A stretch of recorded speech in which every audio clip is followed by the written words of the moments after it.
What's good, Brad Squad? This is Yonathan Elias out here in the beautiful streets of New York, and it's time for another edition of Fashion from Around the World. Now, do you know which countries and cultures some of your everyday fashion favorites come from? I don't either, all right? So we're gonna test your knowledge and some people on the streets of New York and see if you guys can get it right. You ready to play the game? I'm ready to play the game. Woo! All right. First question, the bikini. You like bikinis? I like bikinis. All right, I do too. Did it originate from A, Paris, France, B, Sicily, Italy, C, Barcelona, Spain, D, Malibu, California, E, Brazil?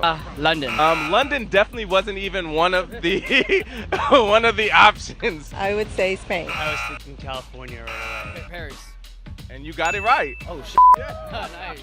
A famous mosaic of bikini girls was discovered in Sicily and is believed to date back to 4 AD. But the bikini was created in Paris, France in 1946 by engineer Monsieur Louis Réard. The two-piece bathing suit was so racy and explosive at the time that Réard named it after the Pacific island of Bikini Atoll, a site for nuclear weapon testing that same year. Who would have thought? All right, now the leather jacket. Does it come from Buenos Aires, Argentina, Gansu, China, South Korea, St. Petersburg, Russia, or Los Angeles, California? Oh, this is a tricky one. I have two choices, but I'm going to say Argentina.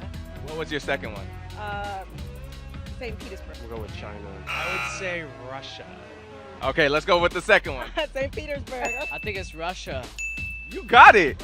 Yeah. The Russian Bolsheviks of Petrograd, now known as St. Petersburg, were the first to wear tanned hides in the early 1900s. They became a quasi-uniform for the Bolshevik commissars during the Russian Civil War. One of the first modern leather jacket styles, the A1, was created in 1925. During the Second World War, the garments became known as bomber jackets and were favored by aviators, especially when lined with sheepskin for added warmth in the cold, high-altitude climates. But the jacket really went mainstream when the style hit Hollywood in the 1940s and 50s. Stars and heartthrobs from Jimmy Stewart, Gary Cooper, and Marlon Brando really got pulses racing for this style. Okay, how about the jockstrap now? Okay. Does it come from Yugoslavia? Is it from Stockholm, Sweden? Is it from Chicago, Illinois, Winnipeg, Canada, or France? I'd say Canada. I have two choices for this one, but the first one I'm going to say is France. And what's the second one? Sweden. It is not either. North Korea. Chicago. There you go. How do you know that? Oh, because Americans are crazy, so we need jockstraps for football and stuff, you know? Ah, makes sense. And that's why we call them jocks. Oh, damn, I didn't even notice that. C.F. Bennett of a Chicago sporting goods company fashioned the first bike jockey strap in 1874. The jockstrap was first invented for cyclists suffering from the bumpiness of the cobblestone Boston streets. It is now used by athletes worldwide to protect their manliness. Fun fact, in the early 1900s, a low-volt electric-powered jockstrap claimed to cure insomnia and erectile dysfunction. Now, the Camanto, the reversible poncho. Okay. Is it from Central Chile, Jamestown, Virginia, Mexico, Southern Tibet, or Central Colombia? This one is tricky because you got a couple of South American nations in there. I don't even know what a reversible poncho is, but I would guess Tibet. I think it's Virginia. Chile. I am going to say, I don't know, Chile. You got it, baby. Yeah.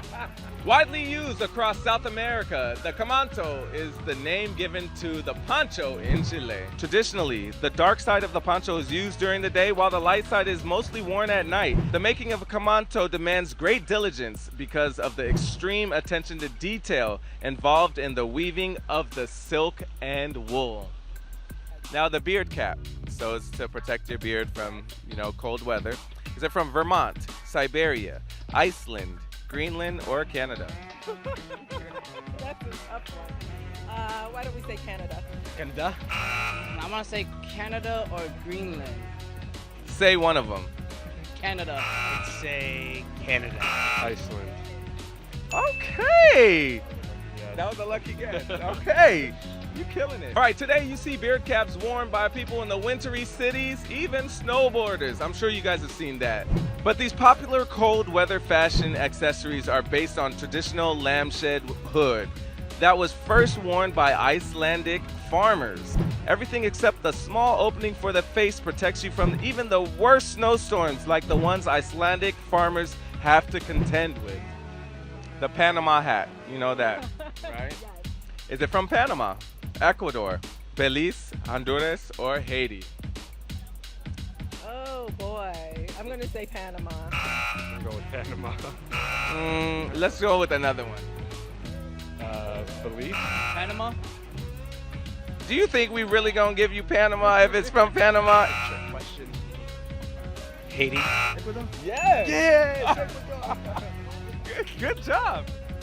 I am, my other nationality is Ecuador. Ecuador. See, doggone it. But I know an interesting fact about the Panama hat is that it folds up and it goes into the suitcase. Oh wait, it does? How?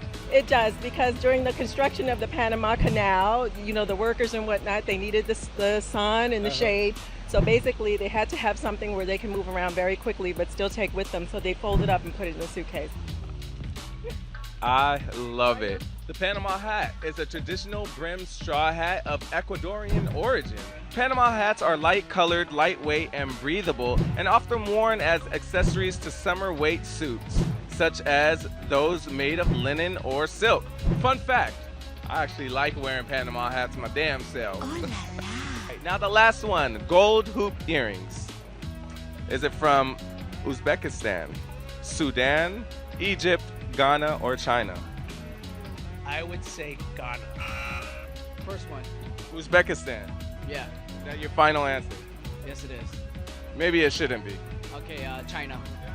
Maybe that shouldn't be. Korea. I'm gonna say China. Let's do one more. Ghana. One more. Uzbekistan. Sudan or Ghana? You gotta go with one. Sudan? There you go. Wow, you killed it. Thanks. You represented. Thank you. Yeah. Sudan? Wow. Yeah. Come on. You did good. Hoop earrings originated in Africa, also known as Nubia, what is now known as Sudan. Egyptian royalty, including queens and pharaohs like Nefertiti, King Tut, and Cleopatra, wore gold hoops, but it was more for the style than any purpose. Well, there you have it, Brad Squad. Another fun and successful edition of fashion from around the world. If you guys didn't get them right, you actually learned something just like I did. Now, where did the gold hoops come from? Africa. All right, back to the studio.